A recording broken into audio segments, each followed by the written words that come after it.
Hello, ladies and gentlemen, and welcome again to Syriana Analysis. I'm your host, Kerok Almasian. Today, I'm joined by Kit Klarenberg. He is an investigative journalist exploring the role of intelligence services in shaping politics and perception, and recently published a very interesting investigation on the gray zone. The title of the article goes by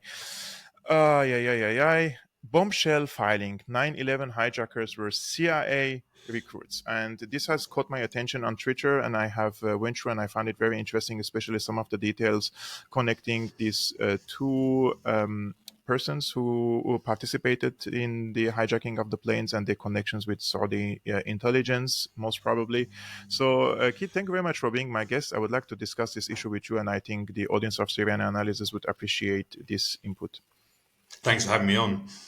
Actually, in the article that you or the investigation that you published, you mentioned that there is a newly released court filing which raised questions about the relationship between what was called Alec Station and two 9/11 hijackers. Their names were Nawaf al-Hazmi and Khalid al-Midhar, leading up to the attacks, right, on 9/11. So, what was the initial mission of Alec Station, and under which agency this station operated back then? Sure. So, Alec Station was set up in 1996 to track Osama bin Laden and his Confederates. I mean, mainly Al Qaeda. It was CIA led. Its composure was quite strange. It was led not by operations professionals within the CIA, but a large team of analysts. Contemporary accounts suggest that they were rather incestuous and kept themselves to themselves, and also rather oddly used code names for each other, which is not standard practice unless you're actually out in the field. There were FBI analysts who were assigned to Alec Station as well, but they were they were observers, and they were prohibited from passing intelligence garnered by the station to FBI headquarters. Let alone the FBI's own anti-Bin Laden unit. And so, as we head towards the new millennium, there was a growing sense within the kind of US power structure that it's not a matter of if, but when, in terms of there being a large scale terror attack on US soil. Like the US was extremely easy to get into. Individual kind of northern states bordering Canada would often have dozens and dozens of unmanned border checkpoints, and so it was that at the very end of 1999, someone was caught trying to drive a car full of explosives to California through one of those Canadian checkpoints. At this precise moment as well, the CIA via Alec Station was monitoring the activities of an operational cell within Al Qaeda. This included, Hazmi and Midar, as you mentioned.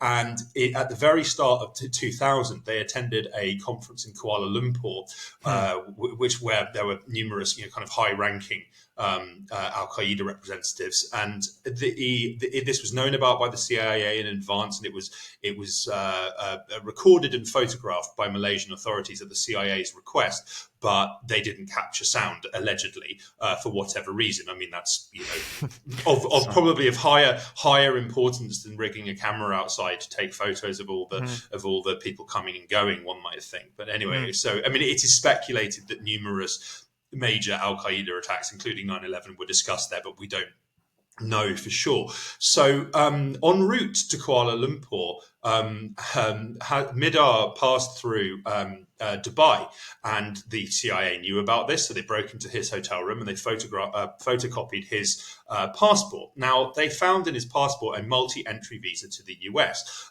This immediately set off alarm bells with the FBI contingent within Alec Station, and they demanded to let headquarters know, and they were forbidden. They were overruled, and they were told it wasn't their jurisdiction. So.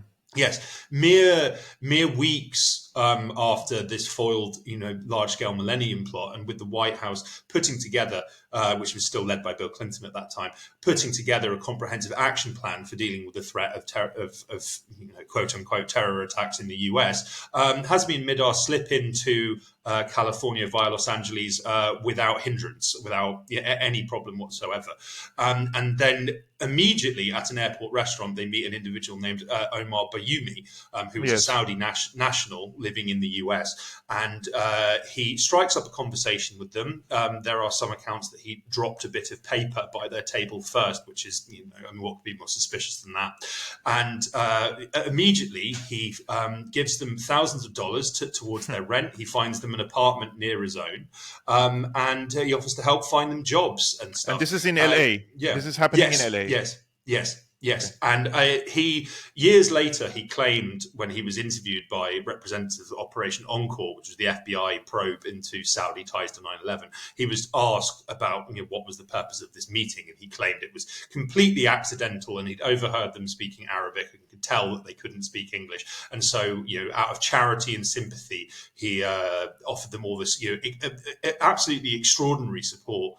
That is just defies belief, really. And yes, the FBI concluded that he was a high-ranking Saudi intelligence agent who who was the handler for a number of Al Qaeda operatives in the US. Now, this court filing, I must say that this is not new in the sense that it was first released in 2021.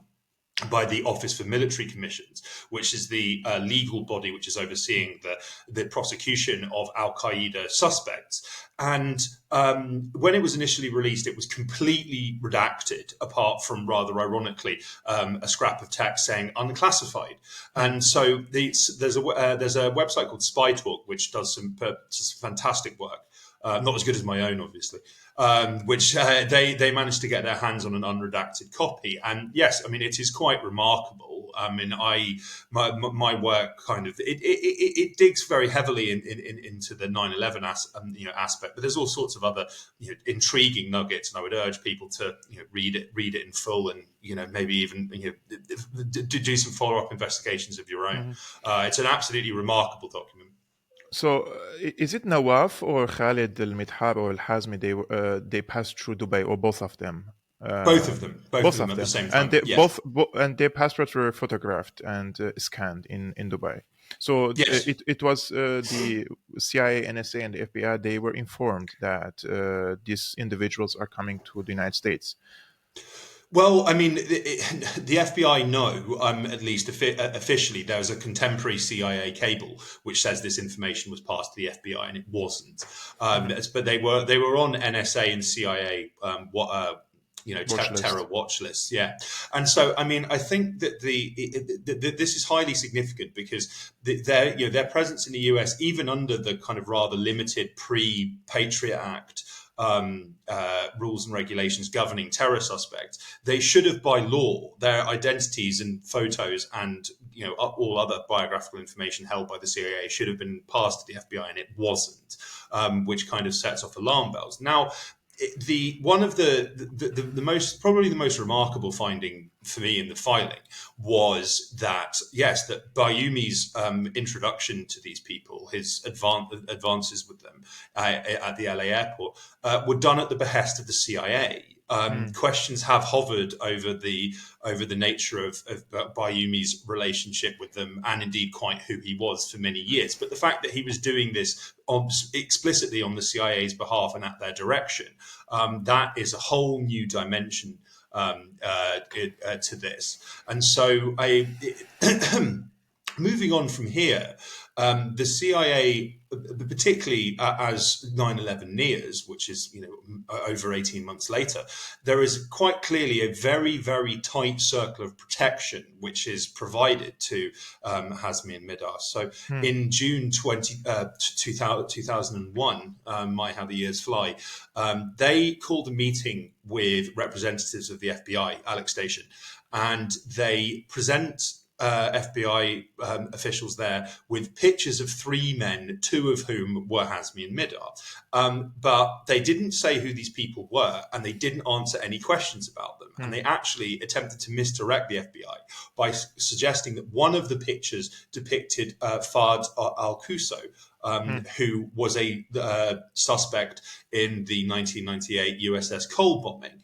I explicitly said this in my article. That, I mean, this meeting gives every appearance of an effective sting operation, like a dangle, to see if they knew that these two men were in the US and knew what they looked like and knew their names. I mean, why else you would do that and not provide any other information unless you wanted these people protected? It's just, there is, as far as I can see, no other logical explanation. Yeah. Then we fast forward to late August, I believe it's August 23rd, a senior FBI official accidentally finds what's called an electronic communication. It's basically an internal memo in the FBI's computer system. And it states that Hazmi and Midar are al-Qaeda suspects and they're in the US. The person who discovered this rings the FBI analyst who wrote the memo, which an individual unnamed in the filing, I might add, called Dina Corsi, who was a FBI analyst seconded to Alec Station.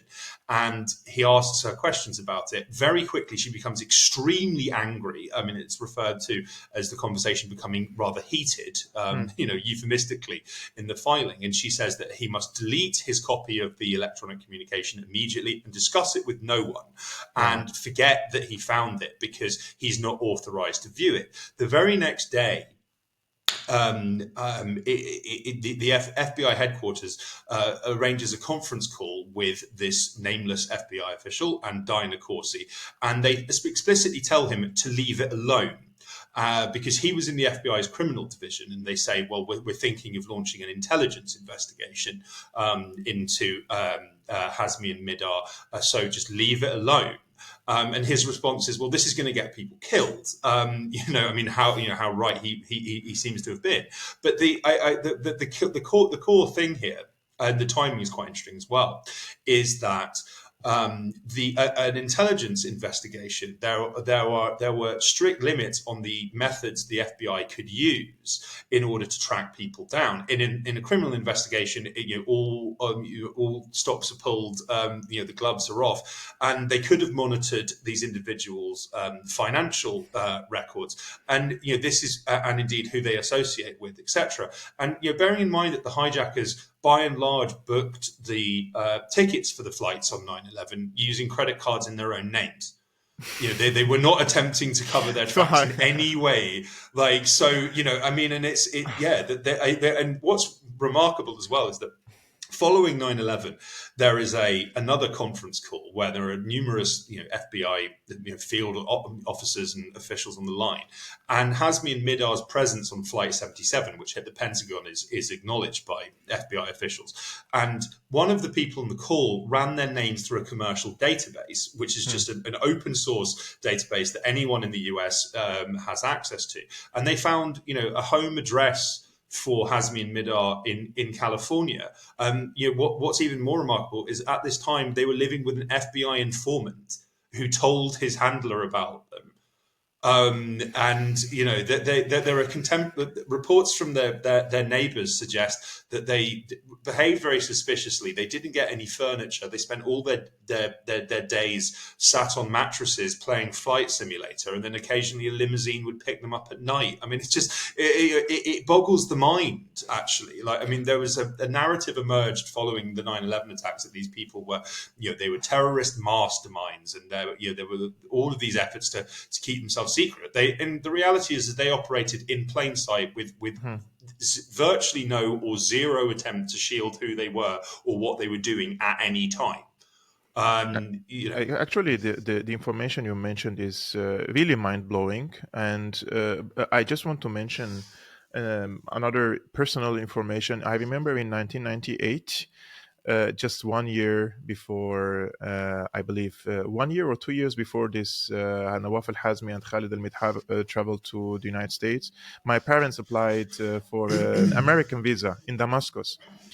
And if you were there and can hear the number or of questions they have been asked, and Mm, the nature of the questions and how difficult it is to get an American visa for mm, just two ordinary people from Damascus traveling to the United States to visit their family. And these two persons, although they were monitored and there was an office set up to follow the Al Qaeda cells and also mm, follow the activities of Osama bin Laden, these people, they received their visa, they operated easily on an American soil. There is mm, something very, very fishy going on here. And later, you also mentioned that it turned out that Omar al Bayoumi, he turned out to be a Saudi spy. And he handled a number of Al Qaeda operatives in the US. And there was 50-50 chance that he had an advanced knowledge of 9/11 attacks. mm.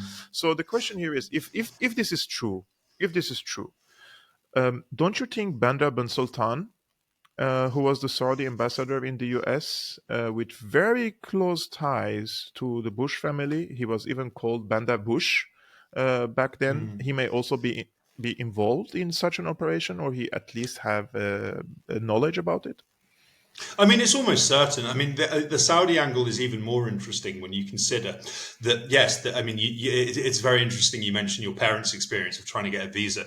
The 15 of the 19 hijackers were, of course, from Saudi. The overwhelming majority of them, I think it was 12 or 13, got visas from the US consulate in Jeddah. And it was the same visa processor, the same consulate official who signed off on them all. She was ended up being quizzed by investigators about how this came to pass, because it seems that she pretty much reflexively rubber stamped their applications, despite the fact that there were numerous problems. They'd falsified, they'd given false answers. There are indications that their passports had been maliciously edited to shield the fact that some of them had gone to fight in various proxy wars, including Chechnya and Bosnia and Afghanistan. So, like, they shouldn't have gotten these visas. Now, that's the US side of it, but the Saudi intelligence and the CIA have a very, very close relationship. So yeah, it boggles the mind that it beggars belief that senior Saudi officials weren't completely on the loop in this and knew exactly what was happening and what was going to happen. One of the personalities that you mentioned in the article is Alfred Bukowski, and Mm, he's a veteran of the Alec Station. This station, as you mentioned, covered up the two would-be 9/11 hijackers. And mm, is it true that he was also in charge of the alleged perpetrators of the 9/11 attacks? So he was part of the station that covered mm, up the whereabouts or what these two Al Qaeda people were doing in the United States. And later he was also investigating the mm. perpetrators or the alleged perpetrators of the 9/11 attacks. Yeah, so I mean, this is another really striking feature: is that you would think that people who had apparently, if we are to believe that these were just simple mistakes and intelligence failures, allowed two terrorist suspects into the US and then shielded them from identification and capture for over a year and a half, when at any time they could have very easily been tracked down by the FBI. They were not penalised in any way for their alleged failures. They were largely rewarded. They got promotions. And yes, the individual you mentioned, they went to work in operations during the War on Terror. I mean, all of these people became influential during Wow. the War on Terror. I mean, in Bukowski is particularly interesting because they became a very prominent defender of the CIA torture program, but they were also in charge of running a number of black sites. Now, it's increasingly clear that the purpose of, I mean, it's beyond doubt, really, the purpose of the CIA torture program was to extract knowingly false testimony from detainees in order to justify the war on terror, in order to validate this narrative that Al Qaeda was this dangerous global force comprised of unquestioning cadres in every country in the world who could be, at a moment's notice, be activated to carry out similar events, similar attacks to 9/11. Like mass casualty, max visceral visual impact. But we also know that they were getting false information which they knew to be false, and they were allowing it to be publicized. The claim that Saddam Hussein was connected to 9/11, that came from someone who was brutally tortured in Egypt, and they knew that the claim of Iraqi culpability was false, but they fed it onto the Bush administration anyway, because they had long planned wars of imperial plunder in West Asia to justify, and the creation of a wide ranging civil liberties busting surveillance state at home. So in that context, when you have someone who is in charge of setting the questions, i.e. creating the answers they want to elicit from detainees, who is themselves a chief suspect in 9/11. It gives a whole new meaning to this notion of a fox guarding the hen house. It's quite remarkable.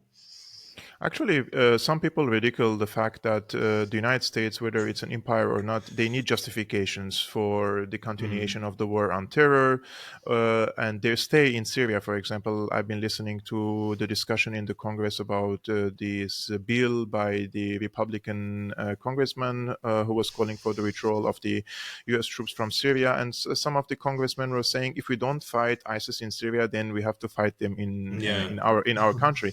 And the same thing applies on Al-Qaeda, and nobody asks the question, how did Al-Qaeda been formed, and how did this organization spawned, whether it's in the Middle East or in Afghanistan, and whether or not the CIA was engaged in covert operations in supporting Islamist groups that enabled the emergence of these groups in the first place.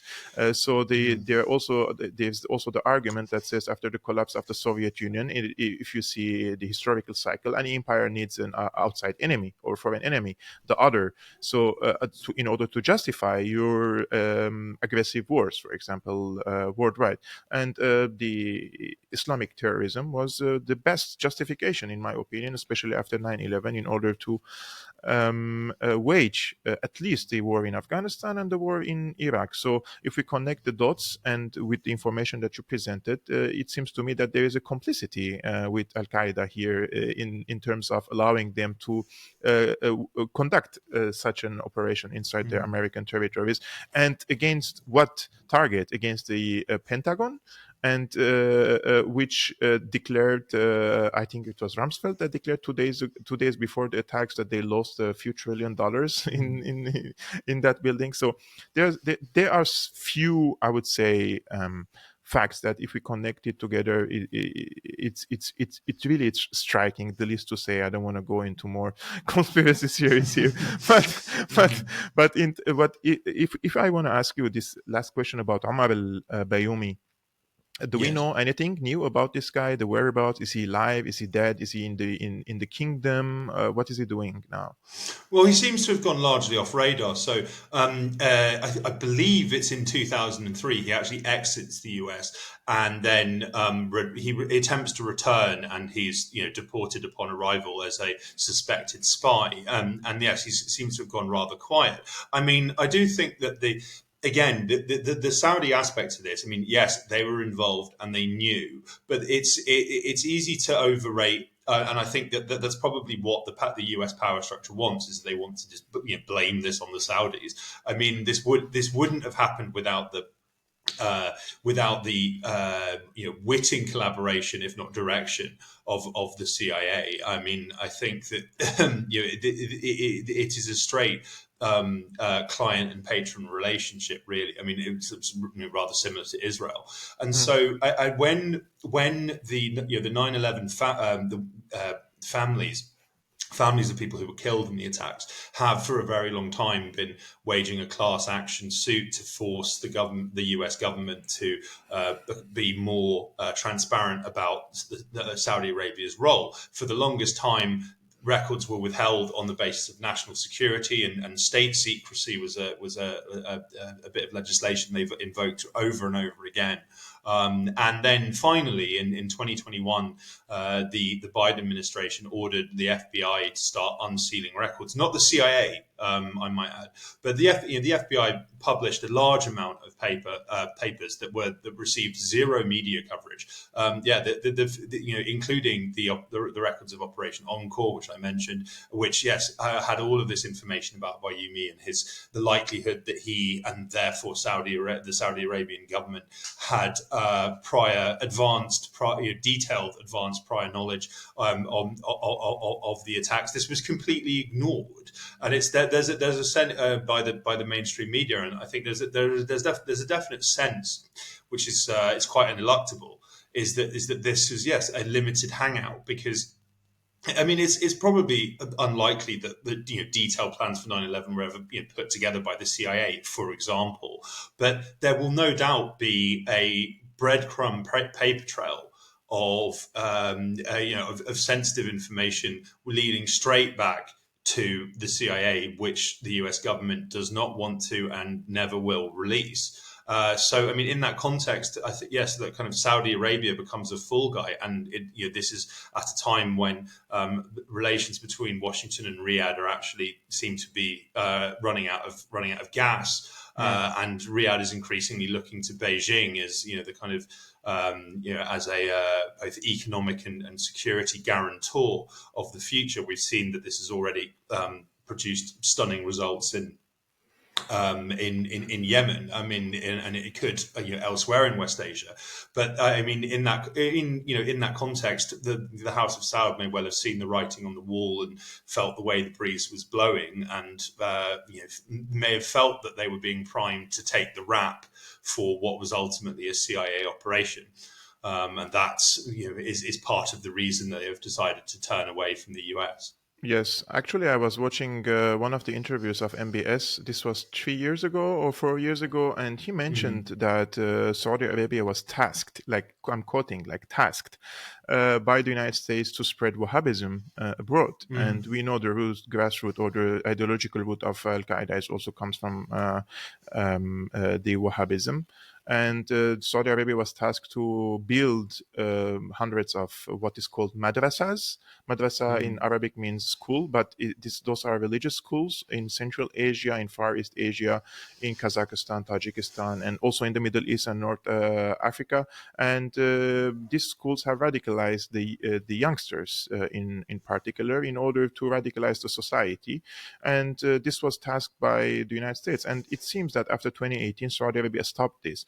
The WikiLeaks files clearly show that the Saudis financed this type of operations abroad, also in India, in China.